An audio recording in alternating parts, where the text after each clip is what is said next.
Hello दोस्तों, कैसे हो आप सभी। इनकम टैक्स टेनो रवि यूट्यूब चैनल पे आपका स्वागत है। आज का डिक्टेशन है गति अभ्यास पत्र 29। स्पीड होगा 100 शब्द प्रति मिनट। यदि आप चैनल पे पहली बार आए हैं या डिक्टेशन लिख रहे हैं और चैनल को सब्सक्राइब नहीं किए तो सब्सक्राइब ज़रूर कर लीजिए। आपको अच्छा डिक्टेशन मिलता रहेगा एग्ज़ाम के अकॉर्डिंग। तो चलिए इस डिक्टेशन की शुरुआत करते हैं। स्पीड होगा 100 शब्द प्रति मिनट। यदि आप इसको कम या ज़्यादा स्पीड में लिखना चाहते हैं तो यूट्यूब स्पीड के माध्यम से कम या ज़्यादा कर लीजिएगा। डिक्टेशन शुरू होगा 5 सेकेंड बाद। 5, 4, 3, 2, 1 स्टार्ट। प्रतिभा से तात्पर्य हमारी बुद्धि प्रेरक शक्ति है। प्रतिभा वह ईश्वर प्रदत्त वृत्ति है जिससे प्रेरणा ग्रहण करके हमारी चिंतन पद्धति चलती है। प्रतिभा वस्तुतः श्रेष्ठ आचरण और रचनात्मक कार्यों के मूल में स्थित प्रेरणा है। उसके अनुसार हम अपने कार्यक्रम की योजनाएं बनाते हैं। अपनी योजनाओं को कार्यान्वित करने के लिए हमें प्रयत्न का पुरुषार्थ करना होता है। प्रयत्न करते समय हमारे मार्ग में बाधाएं एवं कठिनाइयाँ आती हैं। हमें उन बाधाओं को दूर अथवा पार करना होता है। इसके लिए आवश्यक है कि हम कठिनाइयों से घबराएं नहीं तथा अपनी गलतियों से शिक्षा ग्रहण करें और नए उत्साह के साथ प्रयत्नशील बने रहें।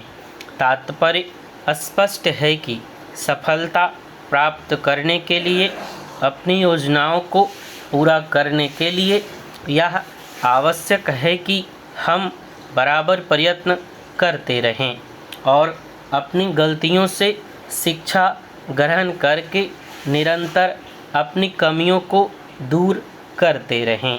प्रतिभा को सार्थक बनाने के लिए श्रम और अभ्यास का संबल आवश्यक है। यदि प्रतिभा जलधारा के प्रवाह के समान है तो श्रम और अभ्यास वे किनारे हैं जिनके मध्य वह प्रभावित होती है। इसी को लक्ष्य करके किसी प्रतिभाशाली ने यह स्पष्ट कहा है कि प्रतिभा श्रम और अभ्यास के तटों में बंधकर बहती है। किसी वस्तु या स्थिति का बहुत ज़्यादा होना भी दुखदाई होता है।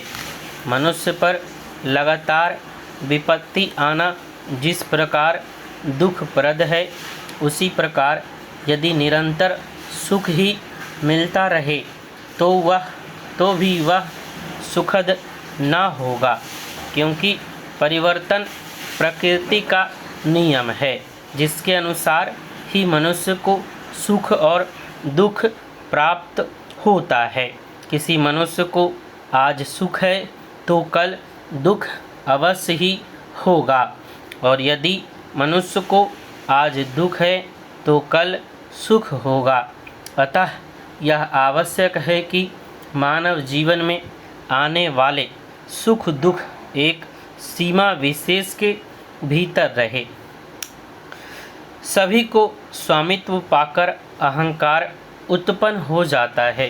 प्रत्येक मनुष्य चाहे वह अत्यंत मूर्ख एवं गुणहीन हो, परंतु यदि उसे अत्यंत धन प्राप्त हो जाए अथवा वह किसी का स्वामी बन जाए तो वह अवश्य गर्वयुक्त बन जाएगा।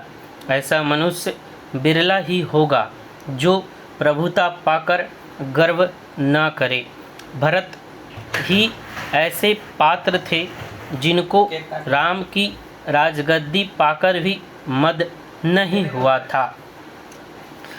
किसी अच्छी बात को सुनना ही पर्याप्त नहीं होता, अपितु उसे सुनकर उस पर अमल करना भी अनिवार्य होता है। ऐसी बातें मनुष्य को अच्छे पथ पर चलने को प्रेरित करती हैं। इसलिए हम महापुरुषों तथा ज्ञानी जनों की बातों को सुनते और पढ़ते हैं, लेकिन इन बातों को केवल सुन लेने या पढ़ लेने से ही काम नहीं चलता, अपितु उनके मर्म को समझना या उनके अनुरूप आचरण करने से काम चलता है। किसी बात का अभिप्राय हम तभी समझ सकते हैं जब हम उसका चिंतन या मनन करें। इसलिए हमें अच्छी बातों को सुनने या पढ़ने से कोई लाभ नहीं होगा।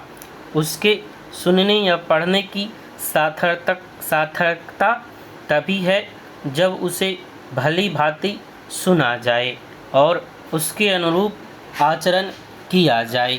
समाप्त। आशा करते हैं आपको डिक्टेशन अच्छा लगा होगा। डिक्टेशन अच्छा लगे तो आप लोग चैनल को सब्सक्राइब करें और डिक्टेशन लिखते रहें। धन्यवाद।